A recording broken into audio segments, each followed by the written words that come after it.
Hola a todas y todos, mi nombre es Paola Gálvez, soy abogada por la Universidad de Lima y mi práctica se centra en economía digital, privacidad, ciberseguridad y transacciones de tecnología.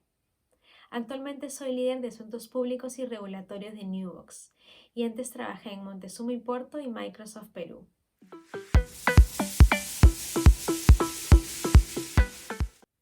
La aparición de las redes sociales hace varios años expandió la posibilidad de difundir las ideas a lo largo del mundo con una velocidad sorprendente.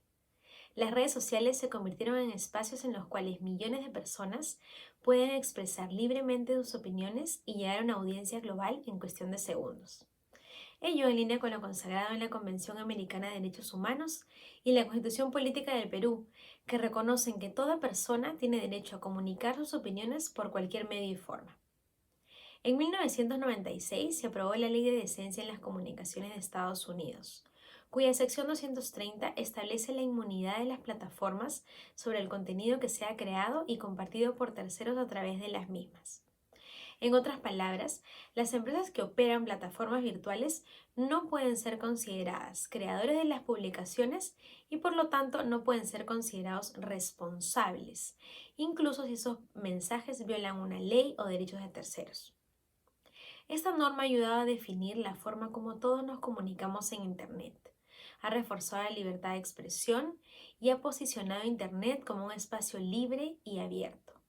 Sin embargo, hay ocasiones en las que el contenido que se comparte a través de las plataformas virtuales es ilegal o dañino, pues puede transgredir derechos y la misma sociedad ha venido exigiendo que estas empresas tomen mayor responsabilidad respecto del contenido que se comparte en sus plataformas. Una reciente muestra de ello es la campaña Stop Hate for Profit. ¿Cómo se equilibra entonces la libertad de expresión y los otros derechos? Actualmente, mediante la autorregulación.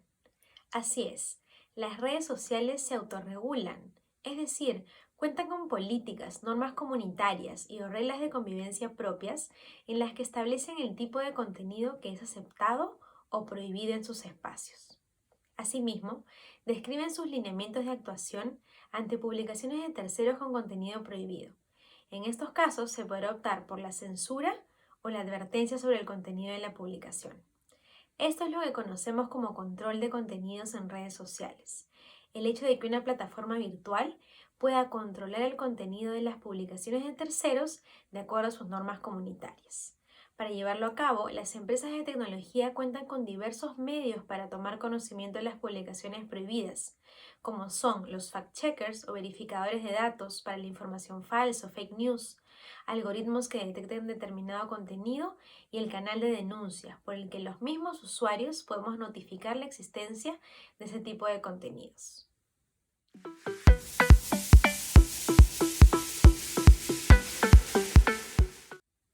A pesar de que la postura original de las redes sociales fue mantener neutralidad, la forma en la que los usuarios interactuaron con estas plataformas llevó a que las compañías tomen una actitud más proactiva en la labor del control de contenido, para así proteger otros derechos distintos a la libertad de expresión, como son el derecho al honor o la dignidad humana.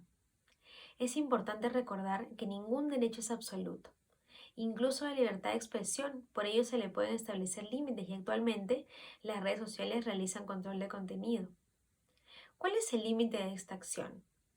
Justamente preservar la libertad de expresión. Las plataformas tienen la difícil misión de encontrar un balance entre la censura del discurso de odio o incitación a la violencia y el libre desarrollo de la libertad de expresión.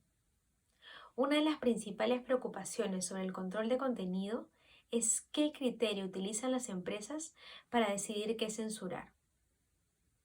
La censura podría ser que cada gobierno intente presionar a la plataforma, por ejemplo, para que aplique sus propios criterios, ya sea por razones políticas, religiosas o de otro tipo. Los operadores de las plataformas tienen el derecho a determinar sus propias políticas, pero también tienen la responsabilidad, sobre todo a medida que crecen y se convierten en redes de referencia, de considerar el impacto de sus políticas y de reducir al mínimo sus restricciones a la libertad de expresión. Personalmente creo que se debe distinguir si el contenido publicado es de interés público porque en aquellos casos lo ideal sería priorizar el acceso a la información, de modo que la ciudadanía pueda formar sus opiniones con toda la información disponible.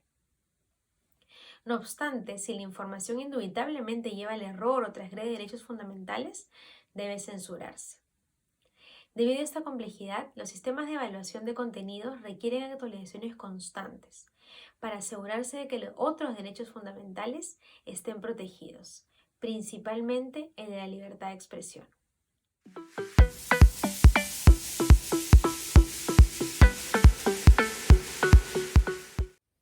Como mencioné anteriormente, la Convención Americana sobre Derechos Humanos, en su artículo 13, señala que toda persona tiene derecho a la libertad de pensamiento y de expresión.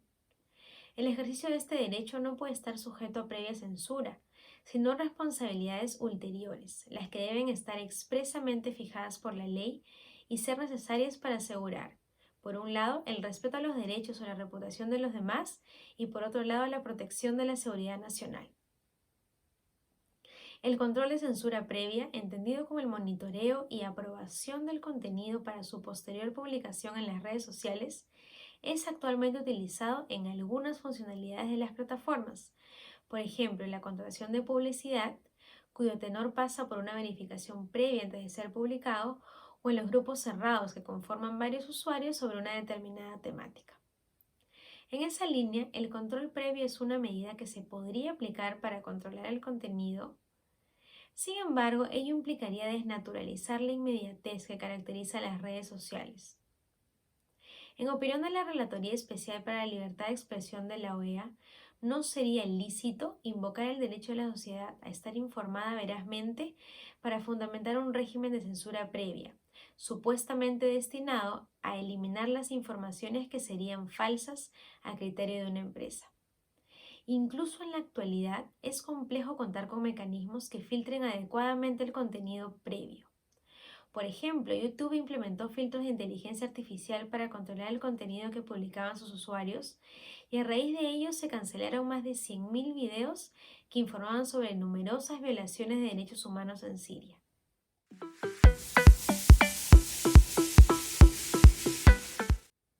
La libertad de expresión es un valor fundamental de la vida democrática.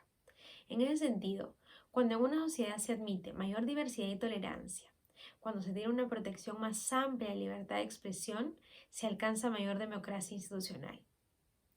Si bien todo Estado tiene la potestad de regular y elaborar políticas públicas en beneficio de la sociedad, en el marco de un Estado democrático de derecho, toda regulación que busque intervenir en la información publicada en redes sociales debe respetar el contenido de tal derecho para que sea considerada constitucional.